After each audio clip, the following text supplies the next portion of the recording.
રાજ્યભરમાં ખનીજનું ગેરકાયદે અથવા તો ઓવરલોડ વહન કરતા વાહનો સામે હવે કડક કાર્યવાહીની સૂચના આપવામાં આવી છે। એક વખત વાહન ઝડપાય તો 1 મહિના સુધી તે છૂટે નહીં શકે અને 3 વખત ઝડપાશે તો વાહન સરકાર હસ્તક લેવાનો નિર્ણય કરાયો છે। વર્ષ 2025 પૂર્ણ થતાની સાથે નવું વર્ષ 2026 શરૂ થતા ખનીજ વિભાગ તરફથી આ મહત્વનો નિર્ણય લેવાયો।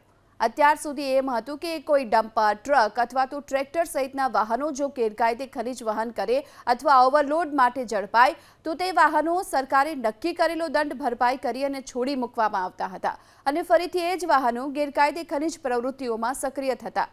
હવે આ સિસ્ટમ બંધ કરી દેવાનો ખાણ ખનીજ વિભાગનો નિર્ણય છે અને નવા નિયમ મુજબ જો હવે કોઈ વાહન ખનીજ ચોરીમાં ઝડપાશે તો ઓછામાં ઓછા 30 દિવસ સુધી જપ્ત રહેશે અને 1 મહિના સુધી કોઈ સમાધાન નહીં થાય। નવા નિયમ મુજબ વાહન જપ્ત થયાના 10 દિવસ સુધી કોઈ અરજી પણ સ્વીકાર કરવામાં નહીં આવે।